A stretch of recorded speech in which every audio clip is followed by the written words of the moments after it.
Hello everybody, welcome back to the workshop. In this pro tip, I'm going to talk a little bit about keeping your fire small.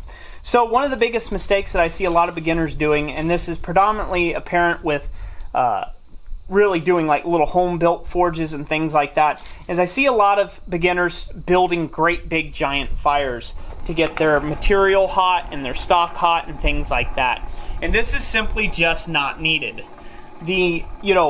You need to be able to keep a nice, heated, condensed, compact fire when you're working with small material because, one, you don't want to heat up a bunch of unnecessary amount of steel because small material will bend very easily.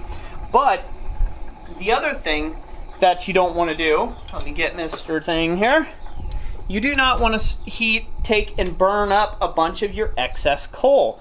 This excess coal is a resource for you, and especially if you're doing this as a hobby, this ain't coming cheap, right? Depending on your locality. So we want to conserve this the best that we can. So the easiest way to take and conserve your coal in your coal fire is to either use a dribble can or use yourself a rag. Now this is a Blacksmith coal swab. I do have a video out there online about that. I'll put that up in the cards. That should be coming on screen right about now. And you can wet and pack down the size of your fire where you don't want the coal to burn. And what this will do is this will allow you to have just the end of a rod heated, and it'll allow you to maintain a very close-knit fire.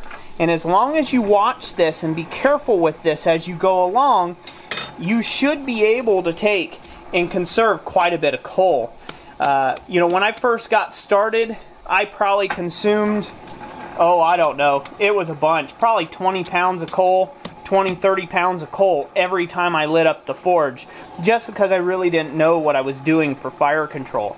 But you can avoid a lot of this and a lot of the mistakes I had just by having a little proper fire control and knowing that you don't have to have a super huge blaze in order to take and get your material hot.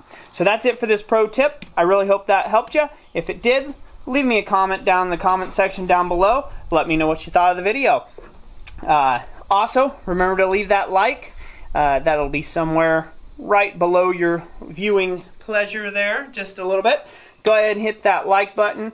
And also, if you are interested in any sort of power hammer plans or additional educational resources on blacksmithing, please go check out my website at blacksmithpdfs.com. That's a great way of supporting this channel and what Jessica and I do, and helps us continue our mission to educate and inspire the blacksmithing community. Without further ado, God bless you all, and we will catch you on the next one.